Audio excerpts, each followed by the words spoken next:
ಎಲ್ರಿಗೂ ನಮಸ್ಕಾರ.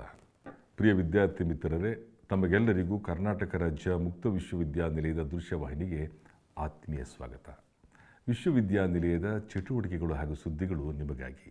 ಕರ್ನಾಟಕ ರಾಜ್ಯ ಮುಕ್ತ ವಿಶ್ವವಿದ್ಯಾನಿಲಯದ ಪ್ರಾಚೀನ ಇತಿಹಾಸ ಮತ್ತು ಪುರಾತತ್ವ ಅಧ್ಯಯನ ಮತ್ತು ಸಂಶೋಧನಾ ವಿಭಾಗ, ಪುರಾತತ್ವ ವಸ್ತು ಸಂಗ್ರಹಾಲಯ ಮತ್ತು ಪರಂಪರೆ ಇಲಾಖೆ, ಕರ್ನಾಟಕ ಸರ್ಕಾರ ಇವರ ಸಹಯೋಗದಲ್ಲಿ ವಿಶ್ವವಿದ್ಯಾನಿಲಯದ ಮಾನ್ಯ ಕುಲಪತಿಗಳಾದಂತಹ ಪ್ರೊಫೆಸರ್ ಶರಣಪ್ಪ ವಿ ಹಲ್ಸೆ ಅವರ ಮಾರ್ಗದರ್ಶನದಲ್ಲಿ ವಿಭಾಗದ ಮುಖ್ಯಸ್ಥರಾದಂತಹ ಪ್ರೊಫೆಸರ್ ಶೆಲ್ವಪಿಳ್ಳೆ ಅಯ್ಯಂಗಾರ್ ಅವರ ನೇತೃತ್ವದಲ್ಲಿ ವಿಭಾಗದ ಸ್ನಾತಕೋತ್ತರ ವಿದ್ಯಾರ್ಥಿಗಳು ಹಾಗೂ PhD ಸಂಶೋಧನಾರ್ಥಿಗಳಿಗಾಗಿ ಪಾರಂಪರಿಕ ಕೂಟದ ಚಟುವಟಿಕೆಗಳನ್ನು ಹಮ್ಮಿಕೊಂಡಿದ್ದು, ದಿನಾಂಕ 18-12-2025 ವಿದ್ಯಾರ್ಥಿಗಳಿಗೆ ಶ್ರೀ ಚನ್ನಕೇಶವ ದೇವಾಲಯ ಬೇಲೂರು, ಪಾತಾಳೇಶ್ವರ, ಹಳೇಬೀಡು ದೇವಾಲಯಗಳ ಪರಂಪರೆ, ರಕ್ಷಣೆ, ವಾಸ್ತುಶಿಲ್ಪದ ಬಗ್ಗೆ ಪ್ರಾತ್ಯಕ್ಷಿಕ ವಿವರಣೆ ನೀಡಲಾಯಿತು. ಪ್ರಾಚೀನ ಇತಿಹಾಸ ಮತ್ತು ಪುರಾತತ್ವ ಅಧ್ಯಯನ ವಿಭಾಗ ಹಾಗೂ ಪುರಾತತ್ವ ಇಲಾಖೆಯ ಸಹಯೋಗದಲ್ಲಿ 3ನೇ ವರ್ಷದ ಪಾರಂಪರಿಕ ಕೂಟದ ಕಾರ್ಯಕ್ರಮವನ್ನು ನಮ್ಮ ಬೇಲೂರಿನ ಚನ್ನಕೇಶವ ದೇವಾಲಯದಲ್ಲಿ ಹಮ್ಮಿಕೊಂಡಿದ್ದು, ಈ ಕಾರ್ಯಕ್ರಮವನ್ನು ಕುರಿತು ಪ್ರಾಸ್ತಾವಿಕ ನುಡಿ ಹಾಗೂ ಸ್ವಾಗತಿಸಲು ಬರುತ್ತಿದ್ದಾರೆ ಪ್ರೊಫೆಸರ್ ಆದಂತಹ ಡಾಕ್ಟರ್ ಶೆಲ್ವಪಿಳ್ಳೆ ಅಯ್ಯಂಗಾರ್ ಸರ್.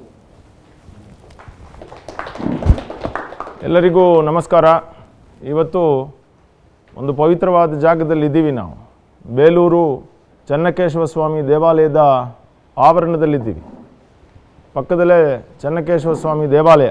ನಮ್ಮಲ್ಲಿ ಕರ್ನಾಟಕ ರಾಜ್ಯ ಪುರಾತತ್ವ ಸಂಗ್ರಹಾಲಯಗಳು ಮತ್ತು ಪರಂಪರೆ ಇಲಾಖೆ ಇವರ ಸಹಯೋಗದಲ್ಲಿ ಕರ್ನಾಟಕ ರಾಜ್ಯ ಮುಕ್ತ ವಿಶ್ವವಿದ್ಯಾನಿಲಯ ಪ್ರಾಚೀನ ಇತಿಹಾಸ ಮತ್ತು ಪುರಾತತ್ವ ಅಧ್ಯಯನ ಮತ್ತು ಸಂಶೋಧನಾ ವಿಭಾಗದಿಂದ ನಾವು ಒಂದು ಪಾರಂಪರಿಕ ಕೂಟವನ್ನು ಹಮ್ಮಿಕೊಂಡಿದ್ದೀವಿ.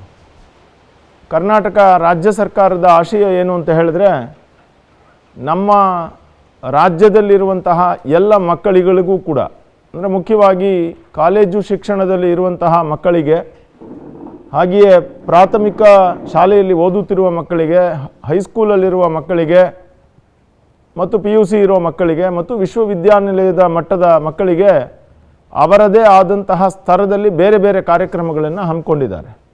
ಅದರಲ್ಲಿ ಪ್ರಾಚ್ಯ ಪ್ರಜ್ಞೆ ಅಂತ ಸ್ಕೂಲ್ ಮಕ್ಕಳಿಗಾಗಿ ಕ್ವಿಝು ಮತ್ತು ಈ ಕಾರ್ಯಕ್ರಮಗಳನ್ನು ನಡೆಸ್ತಾರೆ. ದೊಡ್ಡ ಕಾಲೇಜಿನ ಮಕ್ಕಳಿಗಾಗಿ ಪಾರಂಪರಿಕ ಕೂಟಗಳನ್ನು ಮಾಡ್ತಾರೆ. ಯಾವುದೇ ವಿಶ್ವವಿದ್ಯಾನಿಲಯದಲ್ಲಿ ಪಾರಂಪರಿಕ ಕೂಟಗಳು ಸಾಮಾನ್ಯವಾಗಿ ಇಲ್ಲ, ಅದು ಡಿಗ್ರಿ ಕಾಲೇಜುಗಳಲ್ಲಿ ಮಾತ್ರ ಇದೆ. ನಾನು ಇದನ್ನು ಕರ್ನಾಟಕ ರಾಜ್ಯ ಪುರಾತತ್ವ ಇಲಾಖೆಯ ಮುಖ್ಯಸ್ಥರಾದಂತಹ ಈಗಿನ ಆಯುಕ್ತರಾದಂತಹ ಶ್ರೀ ದೇವರಾಜ್ KAS ಇವರನ್ನು ನಾನು ಭೇಟಿ ಮಾಡಿ ಅವರನ್ನು ಕೇಳಿಕೊಂಡೆ, ಯಾಕೆ ವಿಶ್ವವಿದ್ಯಾನಿಲಯದ ಮಟ್ಟದಲ್ಲಿ ಮಾಡಬಾರ್ದು ಅಂತ. ಅವರು ಮತ್ತು ಡಾಕ್ಟರ್ ಮಂಜುಳಾ ಉಪನಿರ್ದೇಶಕರು ಇವರ ಸಹಕಾರದಿಂದ ನಮ್ಮ ಕರ್ನಾಟಕ ರಾಜ್ಯದ ವಿಶ್ವವಿದ್ಯಾನಿಲಯದಲ್ಲಿ ಮೊದಲ ಬಾರಿಗೆ ಒಂದು ವಿಶ್ವವಿದ್ಯಾನಿಲಯದ ಮಟ್ಟದಲ್ಲಿ ಒಂದು ಪಾರಂಪರಿಕ ಕೂಟವನ್ನು ನಾವು ಆರಂಭಿಸಿದ್ವಿ. ಸೊ ಇದು ಕರ್ನಾಟಕ ರಾಜ್ಯ ವಿಶ್ವವಿದ್ಯಾನಿಲಯದ ಒಂದು ಸಾಧನೆ. ಈ ಕಾರ್ಯಕ್ರಮಕ್ಕೆ ಕರ್ನಾಟಕ ಸರ್ಕಾರದ ಒಂದು ಅನುದಾನ 25,000 ರೂಗಳನ್ನು ಕೊಡ್ತಾರೆ. 25,000 ರೂಪಾಯಿಗಳಲ್ಲಿ ಒಂದು ಪಾರಂಪರಿಕ ಕೂಟವನ್ನು ಮಾಡೋದು ಅಷ್ಟು ಸುಲಭವಲ್ಲ.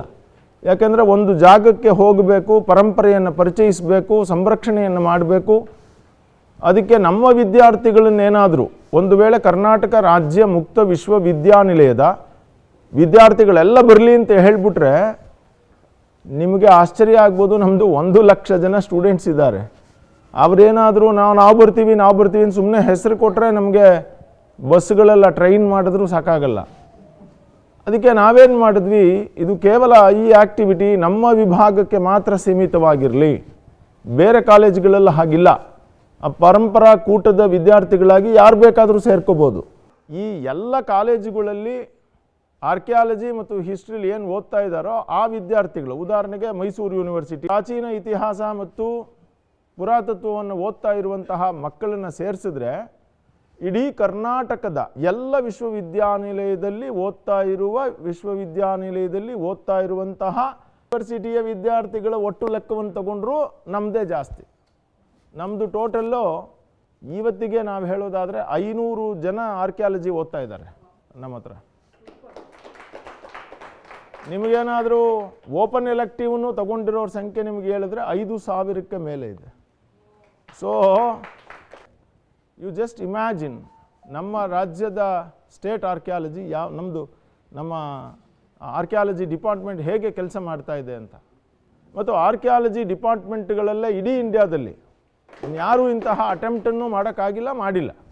ಸೊ ಇಂತಹ ಸಾಧನೆಗಳ ಮಧ್ಯದಲ್ಲಿ ಶ್ರೀಯುತ ಪ್ರೊಫೆಸರ್ ಶರಣಪ್ಪ ವಿ ಹಲಸೆರವರು ನಮಗೆ ಇಲ್ಲ ನೀವು ಮಾಡಿ ಪಾರಂಪರಿಕ ಕೂಟವನ್ನು ವಿಶ್ವವಿದ್ಯಾನಿಲಯದಲ್ಲೂ ಸ್ಥಾಪನೆ ಮಾಡಿ ಅಂತ ಅವರು ನಮಗೆ ಅನುಮತಿಯನ್ನು ಕೊಟ್ಟರು. ಹಾಗಾಗಿ ಇದು ಸಾಧ್ಯವಾಯಿತು. ಆವತ್ತಿನ ರಿಜಿಸ್ಟ್ರಾರ್ ಆಗಿದ್ದಂತಹ KLN ಮೂರ್ತಿ ಸರ್ ಅವರು, ಹಾಗೆಯೇ ಮುಂದೆ ಬಂದಂತಹ ರಿಜಿಸ್ಟ್ರಾರ್ ಆದಂತಹ KLN ಮೂರ್ತಿ ಆದ ನಂತರ ಬಂದಂತಹ ಪ್ರವೀಣ್ ಸರ್ ಅವರು ನಮಗೆ ಪ್ರೋತ್ಸಾಹವನ್ನು ಕೊಟ್ಟರು. ಇವಾಗಿರುವಂತಹ ನವೀನ್ ಕುಮಾರ್ ಸರ್ ರಿಜಿಸ್ಟ್ರಾರ್ ಅವರು ಪ್ರೋತ್ಸಾಹವನ್ನು ಕೊಟ್ಟಿದ್ದಾರೆ. ಇವತ್ತು ನಮ್ಮ ವಿಶ್ವವಿದ್ಯಾನಿಲಯದ ಕುಲಪತಿಗಳು ಮತ್ತು ರಿಜಿಸ್ಟ್ರಾರ್ ಅವರು ಕುಲಸಚಿವರು ಇಲ್ಲಿ ಇರಬೇಕಾಗಿತ್ತು. ಆದರೆ ನಿನ್ನೆ ಅವರ ಅಣ್ಣನಿಗೆ ಹಾರ್ಟ್ ಅಟ್ಯಾಕ್ ಆಗಿ ಅವರು ನಿಧನ ಹೊಂದಿದರು.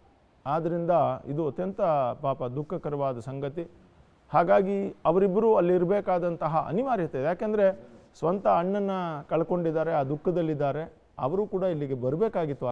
ಹಾಗಾಗಿ ಅವರ ಅನುಪಸ್ಥಿತಿಯಲ್ಲಿ ಅವರಿಬ್ಬರಿಗೂ ನಾನು ಧನ್ಯವಾದಗಳನ್ನು ಸ್ವಾಗತಗಳನ್ನು ಬಯಸ್ತೇನೆ. ಯಾರಿಗೆ? ನಮ್ಮ ಕುಲಪತಿಗಳಿಗೂ ಕುಲಸಚಿವರಿಗೂ. ನಮ್ಮ ಕುಲಪತಿಗಳಾದಂತಹ ಶರಣಪ್ಪ ವಿ ಹಲಸೆ ಇಲ್ಲ ಅಂದರೆ ಈ ಕಾರ್ಯಕ್ರಮಗಳು ನಡೆಯೋದಕ್ಕೆ ಸಾಧ್ಯವಿಲ್ಲ. ಹಾಗೆಯೇ ಕುಲಸಚಿವರ ಸಹಕಾರವಿಲ್ಲದೆ ಸಾಧ್ಯ. ಅವ್ರಿಗೆ ಎಷ್ಟು ಇಂಟ್ರೆಸ್ಟ್ ಅಂದರೆ ನಾವು ಬರ್ತೀವಿ ಅಂತ ಇಬ್ಬರೂ, ಆದರೆ ಇವತ್ತು ಅನಿವಾರ್ಯವಾಗಿ ಅವ್ರ ಕೈಲಿ ಬರೋದಕ್ಕೆ ಆಗಿಲ್ಲ. ಇನ್ನು ಈ ಸಭೆಯಲ್ಲಿ ನಮಗೆ ಮುಖ್ಯವಾಗಿ ಮುಖ್ಯ ಅತಿಥಿಗಳಾಗಿ ಡೆಕ್ಕನ್ ಹೆರಾಲ್ಡ್, ನಿಮಗೆಲ್ಲ ಗೊತ್ತಿದೆ ಡೆಕ್ಕನ್ ಹೆರಾಲ್ಡ್ ಎಷ್ಟು ಫೇಮಸ್ ಅಂತ. ಪ್ರಜಾವಾಣಿ ಪತ್ರಿಕೆಯ ಒಂದು ರೀತಿ ಇಂಗ್ಲೀಷ್ ವರ್ಷನ್, ಅಂದರೆ ಡೆಕ್ಕನ್ ಹೆರಾಲ್ಡೇ ಪ್ರಧಾನವಾದಂಥದ್ದು, ಆಮೇಲೆ ಪ್ರಜಾವಾಣಿ. ಸೊ ಪ್ರಜಾವಾಣಿ ಮತ್ತು ಡೆಕ್ಕನ್ ಹೆರಾಲ್ಡ್ ಎರಡೂ ಕೂಡ ಒಂದು ಸತ್ಯನಿಷ್ಠ ವರದಿಗಳನ್ನು ಮಾಡ್ತಾ ಬಂದಿರುವಂತಹ ಪತ್ರಿಕೆಗಳು. ಅದ್ರ ಬಗ್ಗೆ ಕೆಲವರ ಅಭಿಪ್ರಾಯಗಳೇನಾದರೂ ಇರಲಿ, ಅವರು ಕಳೆದ 25-30 ವರ್ಷಗಳಿಂದಲೂ ಕೂಡ ವಿಶ್ವಾಸಾರ್ಹತೆಯಿಂದ ಪತ್ರಿಕೋದ್ಯಮವನ್ನು ನಡೆಸ್ಕೊಂಡು ಬಂದಿರುವಂತಹದ್ದು. ಅಂತಹ ಡೆಕ್ಕನ್ ಹೆರಾಲ್ಡ್ ಹಾಸನ, ಮಂಡ್ಯ, ಚಾಮರಾಜನಗರ ಮತ್ತು ಕೊಡಗು ಈ ಎಲ್ಲ ವಿಭಾಗಗಳಿಗೆ ಮುಖ್ಯಸ್ಥರಾಗಿರುವಂತಹ ಶ್ರೀಯುತ ಸತೀಶ್ ಕುಮಾರ್ ಅವರು ಇಲ್ಲಿಗೆ ಬಂದಿದ್ದಾರೆ ಈ ಕಾರ್ಯಕ್ರಮಕ್ಕೆ. ಅವರಿಗೆ ಕೂಡ ಅತ್ಯಂತ ಪ್ರೀತಿಯಿಂದ ಸ್ವಾಗತವನ್ನು ಕೋರ್ತೇನೆ. ಅದಲ್ಲದೆ ಇವರಿಗೆ ಎಷ್ಟು ಹೆರಿಟೇಜ್ ಬಗ್ಗೆ ಆಸಕ್ತಿ ಅಂತ ಹೇಳಿದ್ರೆ, ನಾನು ಮತ್ತು ನಮ್ಮ ವಿಭಾಗದ ಕೆಲವರು ರಿಸರ್ಚ್ ಮಾಡೋದಕ್ಕೆ ಫೀಲ್ಡ್ಗೆ ಹೋದರೆ ಆ ಫೀಲ್ಡ್ಗೂ ಕೂಡ ಬಂದಿದ್ದಾರೆ. ಕಾವೇರಿ ನದಿಯ ಬಯಲಿನಲ್ಲಿ ಮೆಗಾಲಿಥಿಕ್ ಸಮಾಧಿಗಳನ್ನು ಸರ್ವೆ ಮಾಡ್ತಾ ಇದ್ದಾಗ ಆ ಬಿಸಿಲಿನಲ್ಲಿ ನಾವೇನೋ ಒಣಗೋಗಿದ್ದೀವಿ, ನಾವು ಇರೋದೇ ಹೀಗೆ. ಅವರು ನಮ್ಮ ಜೊತೆಲಿ ಬಂದರು. ನನಗೆ ಆಶ್ಚರ್ಯ ಆಯಿತು, ಸರ್ ನೀವು ಪೇಪರವರು ಇದೆಲ್ಲ ಅದಿರಲಿ ಸರ್ ನಾನು ಬರ್ತೀನಿ ಸರ್ ಅಂತ ಬಂದರು. ಅದಷ್ಟೇ ಅಲ್ಲ ಮಿತ್ರರೇ, ಇವತ್ತಿನ ಊಟದ ವ್ಯವಸ್ಥೆಯನ್ನು ಕೂಡ ಅವರೇ ಮಾಡಿದ್ದಾರೆ. ಆದ್ದರಿಂದ ಅವರಿಗೆ ಅತ್ಯಂತ ಧನ್ಯವಾದಗಳನ್ನು ಪ್ರೀತಿಯಿಂದ ನಾನು ಹೇಳೋದಕ್ಕೆ ಇಷ್ಟಪಡ್ತೀನಿ. ಹಾಗೆಯೇ ನಾವು ಬೇಲೂರಿಗೆ ಬರ್ತೀವಿ ಅಂದಿದ ತಕ್ಷಣ ನಿಮ್ಮ ಜೊತೆಲಿ ನಾವು ಯಾವಾಗಲೂ ಇರ್ತೀವಿ ಅಂತ ಹೇಳಿ ಇಲ್ಲಿನ ಪ್ರಥಮ ದರ್ಜೆ ಕಾಲೇಜಿನ ಇತಿಹಾಸ ಸಹಾಯಕ ಪ್ರಾಧ್ಯಾಪಕರು ಮತ್ತು ಇತಿಹಾಸ ವಿಭಾಗದ ಮುಖ್ಯಸ್ಥರಾದಂತಹ ಶ್ರೀ ವಸಂತಕುಮಾರ್ ಅವರು ಇಲ್ಲಿ ಬಂದಿದ್ದಾರೆ. ನಿಮ್ಮನ್ನೆಲ್ಲ ನೋಡಿ ಸಂತೋಷ ಪಡ್ತಾ ಇದ್ದಾರೆ. ಅವರಿಗೆ ಸ್ವಾಗತವನ್ನು ಬಯಸ್ತೇನೆ. ನಮ್ಮದೇ ವಿಭಾಗದ ಇತಿಹಾಸ ವಿಭಾಗದ ಮುಖ್ಯಸ್ಥರವರು. ಹಾಗೆಯೇ ಕೂಡ ಹಾಸನ ಕಾಲೇಜಿನಲ್ಲಿ ಇರುವಂತಹ ಇತಿಹಾಸದ ಇನ್ನೊಬ್ಬ ಗಣ್ಯ ವ್ಯಕ್ತಿಗಳಾದಂತಹ ಇತಿಹಾಸವನ್ನು ಬೋಧಿಸ್ತಾ ಇರುವಂತಹ ಪ್ರಾಧ್ಯಾಪಕರಾದಂತಹ ವೆಂಕಟೇಶ್ ಸರ್ ಅವರು ಇಲ್ಲಿ ಬಂದಿದ್ದಾರೆ. ಅವರಿಗೂ ಕೂಡ ನಾನು ಪ್ರೀತಿಯನ್ನು. ಇಲ್ಲಿಗೆ ಬಂದಾಗ ಸಂಪನ್ಮೂಲ ವ್ಯಕ್ತಿಗಳನ್ನು ಕರ್ಕೊಂಡು ಬರಬೇಕು. ಯಾರನ್ನ ಸಂಪನ್ಮೂಲ ವ್ಯಕ್ತಿ ನೋಡೋದು? ಬೇಲೂರಿಗೆ ಕರ್ಕೊಂಬರೋದು. ಇತಿಹಾಸದ ಬಗ್ಗೆ ದೊಡ್ಡ ದೊಡ್ಡ ಪ್ರಾಧ್ಯಾಪಕರು ಮಾತಾಡ್ತಾರೆ, ಇಲ್ಲ ಅಂತಲ್ಲ. ಆದರೆ ಈ ದೇವಸ್ಥಾನವನ್ನು ಹತ್ತಿರದಿಂದ ನೋಡಿ ಪ್ರತಿಯೊಂದು ಭಾಗವನ್ನು ಅದು ಯಾರಾದರೂ ಹೇಳಬೇಕಲ್ಲ ನಮಗೆ ವಿದ್ಯಾರ್ಥಿಗಳಿಗೆ. ಅದಕ್ಕೆ ನಾನು ಯೋಚನೆ ಮಾಡಿದ್ದು ನಮ್ಮ ನಾರಾಯಣ್ ಪ್ರಸಾದ್ ಅವರನ್ನು. ನಾರಾಯಣ್ ಪ್ರಸಾದ್ ಅವರು ಇಲ್ಲಿನ ಮಾರ್ಗದರ್ಶಿಗಳು. ದೇವಾಲಯದಲ್ಲಿ ಬಹಳ ವರ್ಷಗಳಿಂದ ಅವರು ಇಲ್ಲಿ ಫ್ರೇಮ್ ವರ್ಕ್ಸು ಅದು ಇದು ಅವರ ಉಪಜೀವನಕ್ಕೇನೋ ಮಾಡಿಕೊಂಡಿದ್ದಾರೆ. But approved guide. ಬಟ್ ಅವರಲ್ಲಿ ಒಂದು ವಿಶೇಷತೆ ಇದೆ. ಅವರು ಯಾವುದಾದ್ರೂ ಒಂದು ಭಾಗ ನೋಡ್ತಾ ಇರ್ತಾರೆ ಸಾಯಂಕಾಲದ ಹೊತ್ತಲ್ಲಿ. ನೀವೆಲ್ಲ ಯಾರೋ ಟೂರಿಸ್ಟ್ ಬರ್ತಾರೆ, ಅವ್ರಿಗೆಲ್ಲ ತೋರಿಸ್ತೀವಿ, ಅವ್ರಿಗೆ ಎಕ್ಸ್ಪ್ಲೈನ್ ಮಾಡ್ತೀವಿ, ಅದೆಲ್ಲ ಕರೆಕ್ಟು. ಕೆಲವೊಮ್ಮೆ ಏನಾಗ್ತದೆ, ಕೆಲವು ಸಂದೇಹಗಳು ಬಂದ್ಬಿಡ್ತದೆ. ಅಂತಹ ಸಂದೇಹ ಬಂದಾಗ ಕೂಡ ಇವರೇನು ಮಾಡ್ತಾರೆ ಅಂದರೆ ದಿನ ಸಾಯಂಕಾಲದ ಹೊತ್ತು ಒಂದು ರೌಂಡ್ ಹೊಡಿಯೋದು, ಇದೇನಿದು ಅಂತ ತಿಳ್ಕೊಳ್ಳೋ ಪ್ರಯತ್ನವನ್ನು ಮಾಡೋದು. ಆ ಥರ ಚೆನ್ನಾಗಿ ಅಧ್ಯಯನ ಮಾಡಿದವರು ನಾರಾಯಣ್ ಪ್ರಸಾದ್ ಅವರು. ಹಾಗಾಗಿ ಅವರನ್ನೇ ಸೂಕ್ತ ವ್ಯಕ್ತಿಗಳು, ಸಂಪನ್ಮೂಲ ವ್ಯಕ್ತಿಗಳಾಗಿ ಮಾಡೋಣ ಅಂತ ಹೇಳಿ ಕೇಳಿದೆ. ಅವರು ಒಪ್ಕೊಂಡಿದ್ದಾರೆ. ಅವರಿಗೆ ಅತ್ಯಂತ ಪ್ರೀತಿಯಿಂದ ಸ್ವಾಗತವನ್ನು ನಾನು ಬಯಸ್ತೇನೆ. ಇನ್ನು ನಮ್ಮದೆಲ್ಲ ಆ್ಯಕ್ಟಿವಿಟೀಸ್ ಎಲ್ಲ ಪ್ರಿಂಟಾಗಿ ಪ್ರಸಾರಾಂಗದಲ್ಲಿ ಪಬ್ಲಿಷ್ ಆಗ್ತಾ ಇರುತ್ತೆ. ಸಾಮಾನ್ಯವಾಗಿ ಪ್ರಸಾರಾಂಗದಲ್ಲಿ ಪ್ರಕಟಣೆಗಳನ್ನು ಮಾಡ್ತಾ ಇರ್ತಾರೆ. ನಮ್ಮ ವಿಭಾಗದ ಪ್ರಕಟಣೆ ಮಾಡೋದು ಅಂದರೆ ನಮ್ಮ ಮುನಿಸ್ವಾಮಿಯವ್ರಿಗೆ ಭಾಳ ಆಸಕ್ತಿ. ಮುನಿಸ್ವಾಮಿಯವರು ಪ್ರಸಾರಾಂಗದ ಸಹಾಯಕ ನಿರ್ದೇಶಕರು. ಇವರು ಇವಾಗಲೇ ಬರುವಾಗ ಬಸ್ಸಲ್ಲಿ ಮಾತಾಡ್ತಾಯಿದ್ರು, ಯಾರ್ಯಾರು ಬಂದರು, ಏನು ಕಾರ್ಯಕ್ರಮ, ಏನು ಪ್ರಕಟ ಮಾಡಬೇಕು ನಾನು ಅನ್ನೋದನ್ನು ಯೋಚನೆ ಮಾಡ್ತಾಯಿದ್ರು. ನಮ್ಮ ವಾರ್ತಾಪತ್ರಿಕೆ ಇದೆ, ಮುಕ್ತ ವಾಹಿನಿ ಅಂತ ಸುದ್ದಿ ಪತ್ರಿಕೆ, ವಾರ್ತಾಪತ್ರಿಕೆ ಸುದ್ದಿ ಪತ್ರಿಕೆ. ಆ ಸುದ್ದಿ ಪತ್ರಿಕೆಯನ್ನು ಪ್ರಕಟ ಮಾಡ್ತಾ ಇರೋದು ನಮ್ಮ ಕರ್ನಾಟಕ ರಾಜ್ಯ ಮುಕ್ತ ವಿಶ್ವವಿದ್ಯಾನಿಲಯ. ಅದರ ಸಹಾಯಕ ನಿರ್ದೇಶಕರು ಇಲ್ಲಿಗೆ ಬಂದಿದ್ದಾರೆ, ಅವರಿಗೆ ಧನ್ಯವಾದಗಳನ್ನು ಅರ್ಪಿಸ್ತೀನಿ. ಹಾಗೆಯೇ ನಮ್ಮ ಇಲ್ಲಿಗೆ ಬಂದಾಗ ನಾವು ಯಾರನ್ನು ಕರೆಕ್ಟಾಗಿ ಕೇಳಿದ್ರೆ ನಮಗೆಲ್ಲ ಸೌಕರ್ಯಗಳು ಏರ್ಪಡ್ತದೆ ಅಂತ ಹೇಳಿದಾಗ ನಮ್ಮ ನರಸಿಂಹ ಭಟ್ರು ಅಂತ ಪ್ರಧಾನ ಅರ್ಚಕರು ಇಲ್ಲಿ ದೇವಸ್ಥಾನದಲ್ಲಿ, ಅವರು ಒರಿಜಿನಲಿ ಮೇಲ್ಕೋಟೆಯವರು. ಇಲ್ಲೇ ಬಂದರು. ಮತ್ತು ನರಸಿಂಹ ಭಟ್ರು ಮೈಸೂರಿನಲ್ಲಿ ಲಾನ್ ಮಾಡ್ತಾಯಿದ್ರು, ಅಂದರೆ ಏನು ಲಾ ಡಿಗ್ರಿ ಮಾಡ್ತಾಯಿದ್ರು. ಅನಿವಾರ್ಯವಾಗಿ ಅವರ ತಂದೆ ಪಾಪ ಅಕಾಲಿಕ ಮರಣವನ್ನು ಹೊಂದಿದ್ರು. ಸೊ ಹಾಗಾಗಿ ಅವರು ಇದು ಅಥವಾ ಅದು ಅನ್ನೋಂತಹ ಪರಿಸ್ಥಿತಿಗೆ ಬಂದ್ಬಿಟ್ರು.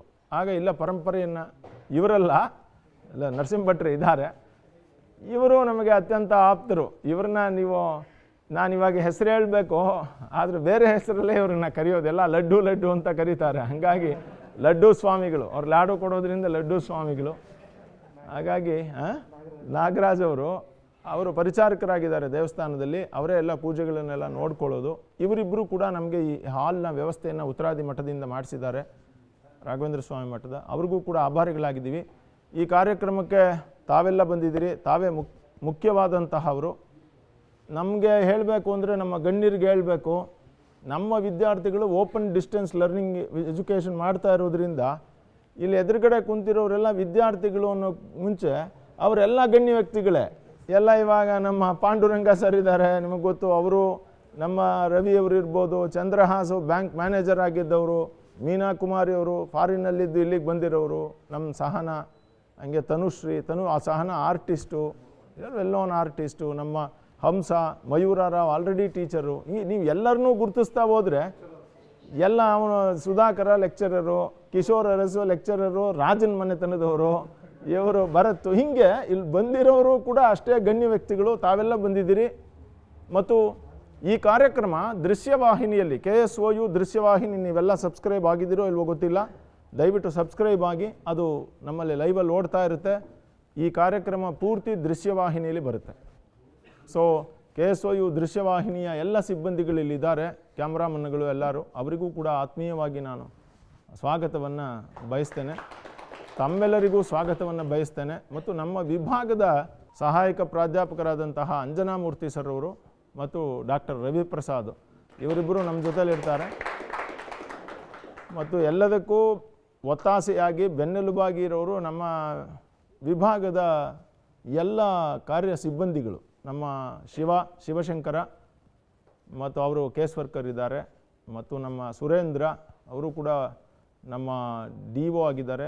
ಹಾಗೆಯೇ ಸೆಲ್ವಕುಮಾರಿ ಮತ್ತು ಮೋನಿಶಾ, ಭರತ, ಇವರೆಲ್ಲ ಇಲ್ಲಿ ಬಂದಿದ್ದಾರೆ ಸಿಬ್ಬಂದಿಗಳು. ಇವರಿಗೆಲ್ಲ ಏನು ಅಂತಂದರೆ ನಾವು ಯಾವಾಗ ಸಂತೋಷವಾಗಿ ಹೇಳಿದ್ರೂ ಕೂಡ ಕೇಳಿಸ್ಕೊಳ್ತಾರೆ. ಅವರಿಗೆ ಸ್ವಲ್ಪ ಟೈಮಲ್ಲಿ ಕೋಪದಲ್ಲಿರ್ತೀನಿ, ಸ್ವಲ್ಪ ನಗುಮುಖದಲ್ಲಿರ್ತೀನಿ, ಕೆಲವೊಮ್ಮೆ ಹಾಸ್ಯ ಮಾಡ್ತೀನಿ. ಬಟ್ ಎಲ್ಲರಿಗೂ ಧನ್ಯವಾದಗಳು. ನಮೋ ನಮಃ.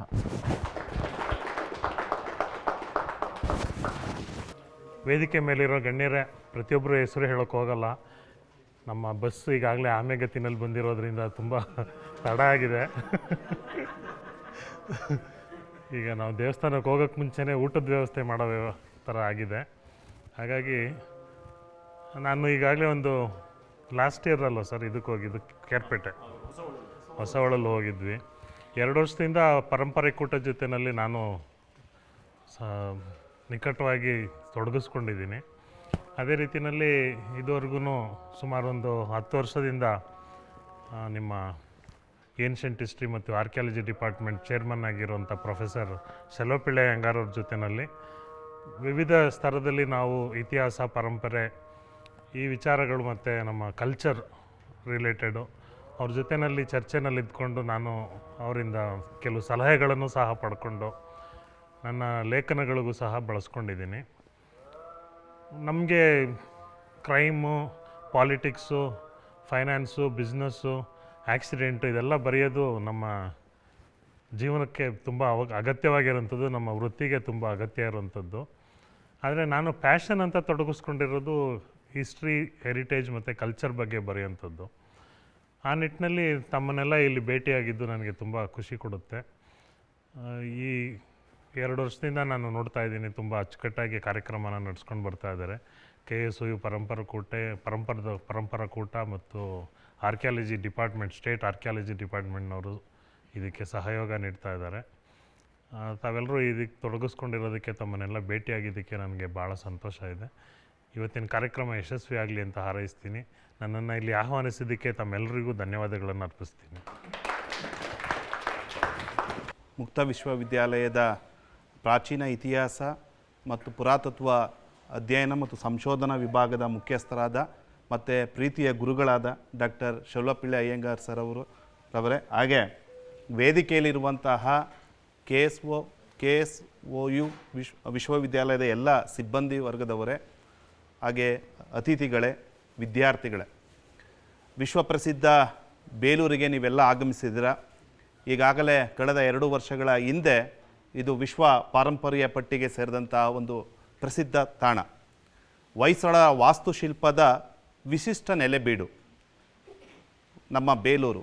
ಬೇಲಾಪುರಿ ಅಂತಲೇ ಪ್ರಾಚೀನ ಹೆಸರನ್ನು ಹೊಂದಿದಂತಹ ಸ್ಥಳ.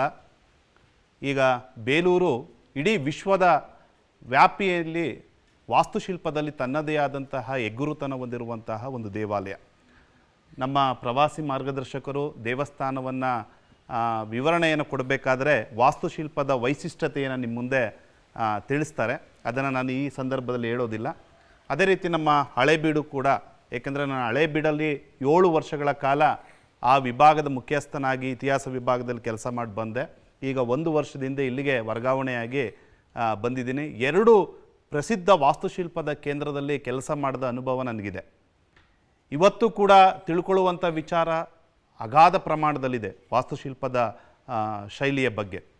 ಏಕೆಂದರೆ ನಮ್ಮಲ್ಲಿ ಒಂದು ಮಾತಿದೆ, ಬೇಲೂರನ್ನು ಒಳಗೆ ನೋಡು, ಹಳೇಬೀಡನ್ನು ಹೊರಗಡೆ ನೋಡು ಅಂತ ಹೇಳಿ. ಎರಡನ್ನೂ ಕೂಡ ನಾವು ನೋಡಬೇಕಾದಂತಹ ಐತಿಹಾಸಿಕ ಸ್ಥಳಗಳು. ಹೊಯ್ಸಳರು ವಿಶಿಷ್ಟವಾದಂಥ ವಾಸ್ತುಶಿಲ್ಪವನ್ನು ನಮ್ಮ ಕರ್ನಾಟಕದ ಸಂಸ್ಕೃತಿಗೆ ಮತ್ತು ಪರಂಪರೆಗೆ ಕೊಟ್ಟಂತಹ ಒಂದು ಕೊಡುಗೆ. ನಮ್ಮಲ್ಲೂ ಕೂಡ ಪರಂಪರಾ ಇಲಾಖೆ ಇದೆ. ಪರಂಪರಾ ಕೂಟ, ಪರಂಪರಾ ಇಲಾಖೆಯ ಅನುದಾನದ ಒಳಗೆ ನಮ್ಮ ವಿದ್ಯಾರ್ಥಿಗಳು ಕೂಡ ಅದರ ಒಂದು ಫಲಾನುಭವಿಗಳು. ಇವತ್ತು ನಮ್ಮ ವಿದ್ಯಾರ್ಥಿಗಳನ್ನು ಕರೆಸಬೇಕು ಅನ್ನೋಂಥದ್ದು ಬಹಳ ಆಸೆ ಇತ್ತು. ಏಕೆಂದರೆ ರಾಷ್ಟ್ರ ಮಟ್ಟದ ಒಬ್ಬ ಸಂಪನ್ಮೂಲ ವ್ಯಕ್ತಿಗಳು ನಮ್ಮ ಸರ್. ಅವರ ಮೂಲಕ ನಮ್ಮ ವಿದ್ಯಾರ್ಥಿಗಳಿಗೆ ಇತಿಹಾಸದ ಪ್ರಜ್ಞೆ ಮತ್ತು ಸಂಶೋಧನೆಯ ಬಗ್ಗೆ ಒಂದಷ್ಟು ಮಾಹಿತಿ ಕೊಡಿಸ್ಬೇಕಾದಂಥ ಆಸೆ ಇತ್ತು. ಬಟ್ ಈಗ ನಮಗೆ ಪರೀಕ್ಷಾ ಸಂದರ್ಭ, ವಿದ್ಯಾರ್ಥಿಗಳು ಸಿಗೋದಿಲ್ಲ, ರಜೆ ಇದೆ. ಹಾಗಾಗಿ ಅವರನ್ನು ಭೇಟಿ ಮಾಡಿಸೋದಕ್ಕೆ ನಮ್ಮ ಕೈಯಲ್ಲಿ ಸಾಧ್ಯ ಆಗಿಲ್ಲ. ಮತ್ತೊಮ್ಮೆ ನಮ್ಮ ಕಾಲೇಜಿನ ಹಂತದಲ್ಲಿ ಒಂದು ವಿಶೇಷ ಉಪನ್ಯಾಸವನ್ನು ಏರ್ಪಡಿಸಿ ಸರನ್ನು ಕರೆಸ್ಕೊಳ್ಳುವಂತಹ ಒಂದು ಯೋಜನೆ ಇದೆ. ಆ ಸಂದರ್ಭದಲ್ಲಿ ಅವರನ್ನು ಭೇಟಿ ಮಾಡಿಸ್ತೀವಿ. ಏಕೆಂದರೆ ಮುಕ್ತ ವಿಶ್ವವಿದ್ಯಾಲಯದಲ್ಲಿ ನಮ್ಮ ಇತಿಹಾಸದ ವಿದ್ಯಾರ್ಥಿಗಳ ಸಂಖ್ಯೆಯನ್ನು ಕೇಳಿ ಬಹಳ ಖುಷಿಯಾಯಿತು. ಇತಿಹಾಸ ಬಹಳ ಆಸಕ್ತಿದಾಯಕ ವಿಷಯ. ಕೆಲವರಿಗೆ ಅದು ಹಳೆ ವಿಚಾರ, ಪ್ರಾಚೀನ ಪರಂಪರೆ, ಈ ಥರದ ವಿಚಾರಗಳ ಬಗ್ಗೆ ನೆಗ್ಲೆಕ್ಟ್ ಮಾಡ್ತಾರೆ. ಆದರೆ ಪರಂಪರೆ ನಮ್ಮ ದೇಶದ ಆಸ್ತಿ. ಆ ಆಸ್ತಿಯನ್ನು ಉಳಿಸ್ಕೊಳ್ಳೋವಂಥದ್ದು, ಸಂರಕ್ಷಣೆ ಮಾಡ್ಕೊಳ್ಳೋವಂಥದ್ದು ನಮ್ಮೆಲ್ಲರ ಕರ್ತವ್ಯ. ಅದನ್ನು ನಮ್ಮ ರಾಜ್ಯ ಪುರಾತತ್ವ ಇಲಾಖೆ ನಿರಂತರವಾಗಿ ಮತ್ತು ಕೇಂದ್ರ ಪುರಾತತ್ವ ಇಲಾಖೆ ನಿರಂತರವಾಗಿ ಮಾಡ್ಕೊಂಡು ಬರ್ತಿದೆ. ಅದರ ಜೊತೆ ನಮ್ಮೆಲ್ಲರ ಪಾತ್ರವೂ ಕೂಡ ಇಂಪಾರ್ಟೆಂಟು. ಏಕೆಂದರೆ ಮುಂದಿನ ಪೀಳಿಗೆಗೆ ಇತಿಹಾಸವನ್ನು ಸಾಗಿಸುವ ಕೆಲಸ ನಮ್ಮ ಮೇಲೆ ಇದೆ, ಜವಾಬ್ದಾರಿ ಇದೆ. ಹಾಗಾಗಿ ಇತಿಹಾಸದ ವಿದ್ಯಾರ್ಥಿಗಳಾದಂಥ ನಮ್ಮೆಲ್ಲರಿಗೂ ಕೂಡ ಇದೊಂದು ಕಾರ್ಯಕ್ರಮ ಅರ್ಥಪೂರ್ಣ ಕಾರ್ಯಕ್ರಮ ಅಂತ ಹೇಳ್ತಾ, ಏಕೆಂದರೆ ಸಮಯಾವಕಾಶ ಕಡಿಮೆ ಇರೋದರಿಂದ ಒಂದೆರಡು ಮಾತನಾಡಲು ಅವಕಾಶ ಮಾಡಿಕೊಟ್ಟಂಥ ವೇದಿಕೆಗೆ ನಾನು ಧನ್ಯವಾದಗಳನ್ನು ಅರ್ಪಿಸ್ತೇನೆ. ನಮ್ಮ ಮಂಜುಮೂರ್ತಿ ಸರ್ ಅವರು ಈ ರೀತಿ ಒಂದು ಕಾರ್ಯಕ್ರಮವನ್ನು ಮಾಡಬೇಕು ಅಂತ ಇದ್ದೀವಿ. ಬೇಲೂರಿನಲ್ಲಿ ನಿಮಗೆ ಪರಿಚಯದ ಇರೋಂಥವ್ರು ಯಾರಾದರೂ ಇದ್ದರೆ ಹೇಳಿ ಅಂತಂದರು. ಆವಾಗ ನಿಮ್ಮ ವಸಂತ್ ಕುಮಾರ್ ಸರ್ ಅವರೇ, ಅವರು ಸಹ ನಿಮಗೆ ಸ್ನೇಹಿತರೇ. ಒಮ್ಮೆ ಒಂದು ಸರಿ ನಿಮ್ಮನ್ನು ಭೇಟಿ ಮಾಡಿದ್ವಿ. ಅವರಿದ್ದಾರೆ, ಅವರ ನಂಬರ್ ಕೊಡ್ತೀನಿ, ಅವ್ರ ಹತ್ರ ಮಾತಾಡಿ ಕಾರ್ಯಕ್ರಮ ತುಂಬ ಅಚ್ಚುಕಟ್ಟಾಗಿ ಬರುತ್ತೆ ಅಂತಂದು ಹೇಳಿದರು. ಹಾಗೆಯೇ ನನಗೂ ಸಹ ನಮ್ಮ ವಿದ್ಯಾರ್ಥಿಗಳನ್ನ ಕರ್ಕೊಂಡ್ಬರ್ಬೇಕಂತ ಆಸೆ ಇತ್ತು ಈ ಒಂದು ಕಾರ್ಯಕ್ರಮಕ್ಕೆ. ಯಾಕಂದರೆ ನಮ್ಮ ಗುರುಗಳು ಬರ್ತಾರೆ ಅಂತ ಅಂದ್ಬಿಟ್ಟು ಬಹಳ ಆಸೆ ಇತ್ತು. ಅವರ ಒಂದು ಮಾತನ್ನ ಕೇಳಬೇಕು, ನಮ್ಮ ಮಕ್ಕಳಿಗೆ, ನಮ್ಮ ವಿದ್ಯಾರ್ಥಿಗಳಿಗೆ ಅವರಿಂದ ಒಂದು ಸಂದೇಶವನ್ನು ತಲುಪುವ ರೀತಿಯಲ್ಲಿ ಮಾಡಬೇಕು ಅಂತ ಅಂದ್ಬಿಟ್ಟು. ಆದರೆ ಎಕ್ಸಾಮ್ ಹತ್ರ ಬಂದಿರೋದ್ರಿಂದ, ಮಕ್ಕಳಿಗೆ ರಜಾ ಇರೋದ್ರಿಂದ ಅವ್ರುಗಳನ್ನ ಕರ್ಕೊಂಬರೋಕ್ಕಾಗಲಿಲ್ಲ. ನಮ್ಮ ಸ್ನೇಹಿತರು ಸಹ ಒಂದು ಪ್ರಯತ್ನ ಮಾಡಿದರು. ಒಟ್ಟಲ್ಲಿ ಈ ಒಂದು ಕಾರ್ಯಕ್ರಮ ತುಂಬ ಚೆನ್ನಾಗಿ ನಡೀತಾ ಇದೆ, ತುಂಬ ಖುಷಿಯಾಗ್ತಾ ಇದೆ. ನೀವೆಲ್ಲರೂ ಸಹ ಬೇರೆ ಬೇರೆ ಊರುಗಳಿಂದ ಬಂದಿದ್ದೀರಾ, ಮತ್ತು ಈ ಒಂದು ಕಾರ್ಯಕ್ರಮದಲ್ಲಿ ಎಲ್ಲರೂ ಸಹ ಸಕ್ರಿಯವಾಗಿ ಭಾಗವಹಿಸಿದ್ದೀರಾ. ಮತ್ತು ನನಗೆ ಬರಲಿಕ್ಕೆ ಅವಕಾಶ ಮಾಡಿಕೊಟ್ಟಂಥ ನಿಮಗೆಲ್ಲರಿಗೂ ನನ್ನ ಧನ್ಯವಾದಗಳು. ನೀವೆಲ್ಲ ಕೂಡ ಪಾರಂಪರ ಜ್ಞಾನವನ್ನು ಉಳ್ಳಂಥವರಾಗಿ ಇನ್ನೂ ಹೆಚ್ಚು ತಿಳಿಬೇಕು ಅಂತ ಆಸಕ್ತಿದಾಯಕವಾಗಿ ಬಂದಿರೋದು ತುಂಬ ಸಂತೋಷ. ಇಂಥ ಸಂದರ್ಭದಲ್ಲಿ ನಾವು ಹೆಚ್ಚು ಮಾತನಾಡ್ದಂಗೆ ನಾವು ಹೋಗಬೇಕಾಗಿರೋ ಸ್ಥಳಗಳು, ತಿಳ್ಕೊಬೇಕಾದ ಸ್ಥಳಗಳು, ಇಂಥ ಜ್ಞಾನಿಗಳ ಜೊತೆ ನಾವು ಹೆಚ್ಚೆಚ್ಚು ಇನ್ನೂ ತಿಳ್ಕೋಬೇಕು. ನಾನು ಕೂಡ ಬೇಲೂರನ್ನ ಸಾಕಷ್ಟು ಸತಿ ನಾನು ವೀಕ್ಷಣೆ ಮಾಡಿದ್ದೀನಿ, ಬಂದು ಹೋಗಿದ್ದೀನಿ. ಇನ್ನೂ ತಿಳ್ಕೋಬೇಕು, ಇನ್ನೇನು ಸಿಗುತ್ತೋ ಅನ್ನೋದು ನಾವು ಈ ಕುತೂಹಲಗಳಾಗಿದ್ದೀವಿ. ಇನ್ನೇನು ತಿಳ್ಕೋಬೇಕು ಅನ್ನೋದನ್ನು ಕೂಡ ನೀವುಗಳೆಲ್ಲ ಬಂದಿರೋದು, ನೀವೆಲ್ಲ ನೋಡಿರೋದೇ ವಿಷಯ. ಬೇಲೂರು ದೇವಸ್ಥಾನ ಎಲ್ಲರೂ ನೋಡಿರ್ತೀವಿ. ಆದರೆ ಇಲ್ಲಿ ಏನಿದೆ, ಈಗ ಬಂದಿರತಕ್ಕಂಥವ್ರು ತಿಳಿಸ್ತಕ್ಕಂಥ ಜ್ಞಾನಿಗಳ ಜೊತೆ ಬಂದಿರತಕ್ಕಂಥದ್ದನ್ನು ನಾವು ತಿಳ್ಕೋಬೇಕು ಅಂತ ನಾವು ಕುತೂಹಲಿಗಳಾಗಿದ್ದೀವಿ. ಇಂಥ ಸಂದರ್ಭದಲ್ಲಿ ನಾವೆಲ್ಲರೂ ಕೂಡ ಆ ಕಡೆ ಗಮನ ಹರಿಸೋಣ. ನೀವೆಲ್ಲ ಬಂದಿರತಕ್ಕಂಥದ್ದು ಹಾಗೂ ಪಾಲ್ಗೊಂಡಿರ್ತಕ್ಕಂಥದ್ದು ಈ ಪರಂಪರೆ ಕೂಟವನ್ನು ಯಶಸ್ವಿಯಾಗಿ ನಮಗೆ ಪ್ರತಿ ವರ್ಷ ಇದೇ ರೀತಿಯಲ್ಲಿ ಪಾಲ್ಗೊಂಡು ಎಲ್ಲ ವಿದ್ಯಾರ್ಥಿಗಳು ಅನ್ನೋದಕ್ಕಿಂತ ನೀವು ಕೂಡ ಒಂದು ರೀತಿಯಲ್ಲಿ ಸಂಪನ್ಮೂಲ ವ್ಯಕ್ತಿಗಳೇ, ಇದನ್ನು ತಿಳ್ಕೋಬೇಕು ಅಂತ ಬಂದಿರತಕ್ಕಂಥ ಆಸಕ್ತಿದಾಯಕರು. ಹಾಗಾಗಿ ನಿಮ್ಮೆಲ್ಲರಿಗೂ ಕೂಡ ನಾನು ಅಭಿನಂದನೆಗಳು ಸಲ್ಲಿಸಿ ಈ ಕಾರ್ಯಕ್ರಮದಲ್ಲಿ ಪಾಲ್ಗೊಂಡಿರ್ತಕ್ಕಂಥ ಎಲ್ಲ ಸಂಪನ್ಮೂಲ ವ್ಯಕ್ತಿಗಳಿಗೂ ಕೂಡ ವಿಶ್ವವಿದ್ಯಾನಿಲಯ ಪರವಾಗಿ ನಾನು ಅಭಿನಂದನೆಗಳನ್ನು ಸಲ್ಲಿಸಿ ಕಾರ್ಯಕ್ರಮವನ್ನು ಯಶಸ್ವಿಗೊಳಿಸೋಕ್ಕೆ ತಾವು ಎಲ್ಲರೂ ಕೂಡ ಕಾರಣೀಭೂತರಾಗಿದ್ದೀರಿ. ನಿಮ್ಮೆಲ್ಲರಿಗೂ ವಂದಿಸಿ ನನ್ನ 2 ನುತಿಗಳನ್ನು ಮುಗಿಸ್ತೇನೆ. ನಮಸ್ಕಾರ.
ಸ್ಟಾರ್ಟ್ ಮಾಡೋಣ.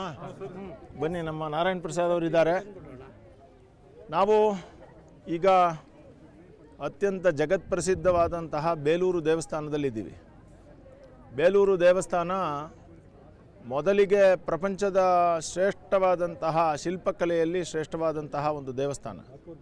ಈಗ ಇದಕ್ಕೆ ಯುನೆಸ್ಕೋ ಮಾನ್ಯತೆಯೂ ಸಿಕ್ಕಿರೋದ್ರಿಂದ ವರ್ಲ್ಡ್ ಹೆರಿಟೇಜ್ ಮಾನ್ಯುಮೆಂಟ್ ಅಂತ. ನಾವು ವಿಶ್ವಪ್ರಸಿದ್ಧವಾದದ್ದು, ವಿಶ್ವದಲ್ಲಿ ಎಲ್ಲಿಯೂ ಕೂಡ ಇಷ್ಟು ಅತ್ಯದ್ಭುತವಾದಂತಹ ಶಿಲ್ಪಕಲೆ ಇಲ್ಲ ಅಂತ ನಾವು ಹೇಳ್ತಾ ಇದ್ವಿ. ಆದರೆ ಇವಾಗ ಅದು ವಿಶ್ವದಿಂದಲೇ ಮಾನ್ಯತೆ ಪಡೆದಿದೆ ಆ ಪಾಯಿಂಟಿಗೆ. ಸೊ ಹಾಗಾಗಿ ವಿಶ್ವ ಪಾರಂಪರಿಕ ತಾಣದಲ್ಲಿ ನಾವಿದ್ದೀವಿ. ಎನ್ಸೆಂಬಲ್ಸ್ ಆಫ್ ಹೊಯ್ಸಳಾಸ್ ಅನ್ನುವಂತಹ ಹೆಸರಲ್ಲಿ 3 ದೇವಸ್ಥಾನಗಳನ್ನು ಒಟ್ಟಿಗೆ ಒಂದೇ ಪಾರಂಪರಿಕ ತಾಣಗಳು ಅಂತ ಮಾಡಿದ್ದಾರೆ. ಅದರಲ್ಲಿ ಬೇಲೂರು ದೇವಸ್ಥಾನ, ಹಳೇಬೀಡು ದೇವಸ್ಥಾನ ಮತ್ತು ಸೋಮನಾಥಪುರದ ದೇವಾಲಯ, ಇದು 3 ಕೂಡ ಮಾಡಿದ್ದಾರೆ. ತುಂಬ ಸ್ವಾರಸ್ಯ ಅಂತಂದರೆ, ಹೊಯ್ಸಳರ ಕಾಲದ ದೇವಸ್ಥಾನಗಳನ್ನು ನಾವು ಅದರದೇ ಆದಂತಹ ವಾಸ್ತುಶೈಲಿಯಿಂದ ಕಂಡುಹಿಡಿತೀವಿ. ಹೊಯ್ಸಳರು 10ನೇ ಶತಮಾನದಿಂದ 14ನೇ ಶತಮಾನದ ತನಕ ಆಳಿದಂತಹ ದಕ್ಷಿಣ ಭಾರತದ ಅತಿಶ್ರೇಷ್ಠ ರಾಜ ಮನೆತನಗಳಲ್ಲಿ ಒಂದು. ಚೋಳರು ಇಂಡೋನೇಷ್ಯಾ ತನಕ ಹೋಗಿ ನಮ್ಮಷ್ಟು ಪ್ರಬಲರು ಯಾರೂ ಇಲ್ಲ ಅಂತ ಅಂದ್ಕೊಳ್ತಾ ಇದ್ದಾಗ, ಪಾಂಡ್ಯರು ನಾವೇ ಅತ್ಯಧಿಕರು ಅಂತ ಅಂದ್ಕೊಂಡಿದ್ದಾಗ, ಈ ಚೋಳ ಪಾಂಡ್ಯರನ್ನೂ ಕೂಡ ಪಾಂಡ್ಯರಾಜ್ಯ ಸಮುದ್ಧರಣ, ಚೋಳರಾಜ್ಯ ಪ್ರತಿಷ್ಠಾಪನಾಚಾರ್ಯ ಅನ್ನುವಂತಹ ಹೆಸರು ತಗೊಳ್ಳೋಷ್ಟು ಮಟ್ಟಿಗೆ ಚೋಳರನ್ನು ಪಾಂಡ್ಯರನ್ನು ಗೆದ್ದು ತಮ್ಮ ಕಂಟ್ರೋಲಿಗೆ ತಗೊಂಡು ಅಲ್ಲಿಯೂ ತಮ್ಮ ರಾಜಕೀಯದ ಶಕ್ತಿ ನಡೆಯೋ ಹಾಗೆ ಮಾಡಿದಂತಹ ಕೀರ್ತಿ ಈ ಹೊಯ್ಸಳರಿಗೆ ಸಲ್ಲುತ್ತೆ. ಇಂತಹ ಹೊಯ್ಸಳರಲ್ಲೇ ಅತ್ಯಂತ ಪ್ರಬಲ ರಾಜರು ಅಂತಂದರೆ ಇಬ್ಬರು. ಅದರಲ್ಲಿ ಒಬ್ಬರು ವಿಷ್ಣುವರ್ಧನ ಮಹಾರಾಜ, ಇನ್ನೊಬ್ಬ ವೀರಬಲ್ಲಾಳ ಎರಡನೇವನು. ಇವರಿಬ್ಬರು ಅತ್ಯಂತ ಶ್ರೇಷ್ಠವಾದ ರಾಜ. ಇದರಲ್ಲಿ ಭಾಳ ಜನ ಬರ್ತಾರೆ.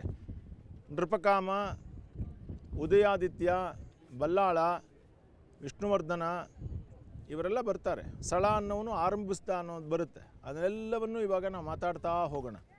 ಇವತ್ತು ನಮ್ಮ ಜೊತೇಲಿ ಈ ದೇವಸ್ಥಾನದ ಸದಾಕಾಲ ಮಾರ್ಗದರ್ಶನವನ್ನು ಮಾಡುವಂತಹ ನಾರಾಯಣ ಪ್ರಸಾದ್ ಅವರಿದ್ದಾರೆ. ನಾವು ಅವರಿಂದಾನು ಕೇಳ್ತಾ ಹೋಗೋಣ. ನಾನು ಅದಕ್ಕೆ ಏನು ಮಾಡಿದೆ, ನಾವು ಹೇಳೋದು ಒಂದು ವಿಷಯ, ನಾವು ಹೇಳೋದು ಈ ದೇವಸ್ಥಾನವನ್ನೆಲ್ಲ ಕೂಡ ಹೇಳ್ಬೋದು, ಅದೇನು ಇದಿಲ್ಲ. ಆದರೆ ಇಲ್ಲಿಯೇ ಇದ್ದು ಇದನ್ನು ನೋಡ್ತಾ ಇರೋರು ಇವಾಗ ನಿಮಗೆ ಹೇಳ್ತಾ ಹೋಗ್ತಾರೆ. ಮಧ್ಯದಲ್ಲಿ ಪ್ರಶ್ನೆಗಳು ಬಂದಾಗ ನೀವು ನನ್ನನ್ನು ಕೇಳ್ಬೋದು, ಅದನ್ನು ನೋಡ್ಬೋದು. ಇದು ಹೊಯ್ಸಳರ ಕಲಾಶೈಲಿಯಲ್ಲಿ ಬಂದಿದೆ. ಇವತ್ತೇನು ದೇವಸ್ಥಾನ ನೋಡ್ತಾ ಇದ್ದೀರೋ ಇದು ಹೀಗಿರಲಿಲ್ಲ. ಇದ್ರ ಮೇಲ್ಗಡೆ ಒಂದು ಗೋಪುರ ಇತ್ತು, ಆದರೆ ಆ ಗೋಪುರ ಶಿಥಿಲವಾಗ್ತಾ ಇದೆ ಅಂತ ಬ್ರಿಟಿಷರ ಕಾಲದಲ್ಲಿ ತೆಗೆದುಬಿಟ್ರು. ಆದರೂ ಕೂಡ ಇದಕ್ಕೆ ಸಮಾನವಾದಂತಹ ದೇವಸ್ಥಾನ ಯಾವುದೂ ಇಲ್ಲ. ಇದಿತ್ತು ನೋಡಿ, ಈ ಥರ ದೇವಸ್ಥಾನ ಇತ್ತು. ಭೂಮಿಜ ಶಿಖರ ಅಂತ ಕರೀತಾರೆ. ಸರ್, ಒಂದು ಕ್ವಶನ್, ಆ ಥರದ್ದು ಶಿಖರ ಇತ್ತು ಅಂತ ಫೋಟೋ ಇದು ಮೇಡಮ್ಮು. ಇದು ಬ್ರಿಟಿಷರ ಕಾಲದಲ್ಲಿ, ಹೌದು, 865ರವರೆಗೆ ಇತ್ತು. ಈ ಫೋಟೋಗ್ರಾಫನ್ನು ಮಾಡಿದಾಗ ಇದಿತ್ತು. ಆದರೆ ಕೆಳಭಾಗದಲ್ಲಿ ಮೂಲ ವಿಗ್ರಹದ ಏನು ಗರ್ಭಗೃಹ ಅಂತ ಕರಿತೀವಿ, ಭೂಮಿಜ ಶಿಖರ ಅಂತ, ಶಿಖರಗಳಲ್ಲಿ ಬೇರೆ ಬೇರೆ ಟೈಪ್ಸ್ ಇದೆ. ನಾಗರ ಶಿಖರ ಆಯ್ತಲ್ಲ, ಅದೇ ಥರ ವೇಸರ ಶಿಖರ, ದ್ರಾವಿಡ ಶೈಲಿ ದ್ರಾವಿಡ ಶಿಖರ ಅಂತ ಬರ್ತದೆ, ಅದೇ ಥರ ಭೂಮಿಜ ಶಿಖರ ಅಂತ ಬರ್ತದೆ, ಇನ್ನೊಂದು ಪಾಂಸನ ಶಿಖರ ಅಂತ ಬರ್ತದೆ. ಎಲ್ಲ ಶಿಖರಗಳ ಶೈಲಿಗಳು, ಅದನ್ನು ಮಾತಾಡೋಣ. ಇಲ್ಲಿ ನಮಗೆ ಶಿಖರಗಳಿಲ್ಲ. ಈ ಶಿಖರದ ಇದಿದ್ದು ದೇವಸ್ಥಾನವನ್ನು ಕುಗ್ಗಿಸ್ತಾ ಇದೆ, ಕೆಳಗಡೆ ಬೀಳ್ತಾ ಇದೆ ಅನ್ನೋದಕ್ಕೋಸ್ಕರ ಶಿಖರವನ್ನು ರಿಮೂವ್ ಮಾಡಿಬಿಟ್ರು. ಆವತ್ತಿಗೆ ಆರ್ಕಿಯಾಲಜಿ ಡಿಪಾರ್ಟ್ಮೆಂಟು ಇವತ್ತಿನ ಥರ ಇರಲಿಲ್ಲ. ಇಲ್ಲದೆ ಹೋಗಿದ್ರೆ ಬಿಚ್ಚಿ ಮತ್ತೆ ಜೋಡಿಸಿ ಅದನ್ನು ನಿಲ್ಲಿಸ್ಕೋಬೋದಾಗಿತ್ತು. ಬಟ್ ಇವತ್ತು ಅದು ಇಲ್ಲ, ತೆಗೆದುಬಿಟ್ರು, ಅದೇ ನಿಜ. ಸೊ ಹಾಗಾಗಿ ದೇವಾಲಯದಲ್ಲಿ ಷಡ್ವರ್ಗ ಅಂತೇನು ಕರಿತೀವಿ, ತಲೆನೇ ಇಲ್ಲ ದೇವಸ್ಥಾನಕ್ಕೆ, ನಿಜ ಹೇಳಬೇಕು ಅಂದರೆ. ಯಾಕೆಂದರೆ ದೇವಸ್ಥಾನದ ತಲೆಯ ಶಿರ, ಆ ಶಿರ ಇರಬೇಕು ದೇವಸ್ಥಾನದ ಆಗಮಗಳ ಪ್ರಕಾರ, ಬಟ್ ಇವತ್ತಿಲ್ಲ. ಅದಿರಲಿ, ಅದ್ರ ಬಗ್ಗೆ ಮಾತಾಡೋಣ. ಸೊ ಹೀಗೆ ಈ ದೇವಸ್ಥಾನ ಹೀಗಿತ್ತು. ಸೊ ಇವತ್ತು ನಮ್ಮ ನಾರಾಯಣ ಪ್ರಸಾದ್ ಅವರು ಮತ್ತು ಎಲ್ಲ ಇಲ್ಲಿನ ಎಲ್ಲ ಮಾರ್ಗದರ್ಶಿಗಳು, ಎಲ್ಲ ಅಪ್ರೂವ್ಡ್ ಮಾರ್ಗದರ್ಶಿಗಳು ನಮ್ಮ ಜೊತೆಲಿದ್ದಾರೆ. ನಮ್ಮನ್ನು ಕಂಡ್ರೆ ಅವ್ರಿಗೂ ಪ್ರೀತಿ, ಅವರನ್ನು ಕಂಡ್ರೆ ನಮಗೂ ಪ್ರೀತಿ. ಯಾಕೆ ಹಾಗೆ ಪ್ರೀತಿ, ಹಾಗಾಗಿ ನಮ್ಮನ್ನ ಜೊತೇಲಿ ಯಾವಾಗಲೂ ಅವರು ಬರೋದಕ್ಕೆ ಇಷ್ಟಪಡ್ತಾರೆ. ದೇವಸ್ಥಾನವನ್ನು ನೋಡ್ತಾ ಹೋಗೋಣ. ಇದು ಅತ್ಯದ್ಭುತ. ಇದು ಒಂದೊಂದು ನಾವು ಆರ್ಕಿಯಾಲಜಿಸ್ಟ್ಗಳು, ನಾವೆಲ್ಲ ಮುಂದೆ ಆರ್ಕಿಯಾಲಜಿನ ಓದೋರು, ಆರ್ಕಿಯಾಲಜಿ ಪಾಠ ಮಾಡೋರು ಆಗಬೇಕು. ನಾವು ಪ್ರತಿಯೊಂದನ್ನು ತಿಳ್ಕೋಬೇಕು. ಟೂರಿಸ್ಟ್ ಅವ್ರು ಬರ್ತಾರೆ, ವಾವ್ ಇದು ಸುಂದರಿ ಅದ್ಭುತ ಅಷ್ಟೇ, ಅದು ಆ ಎಕ್ಸ್ಪ್ರೆಷನಲ್ಲಿ ಇರಬಾರ್ದು. ಟೆಕ್ನಿಕಲ್ ಡೀಟೇಲ್ಸನ್ನು ತಿಳ್ಕೋಬೇಕು ನೀವು.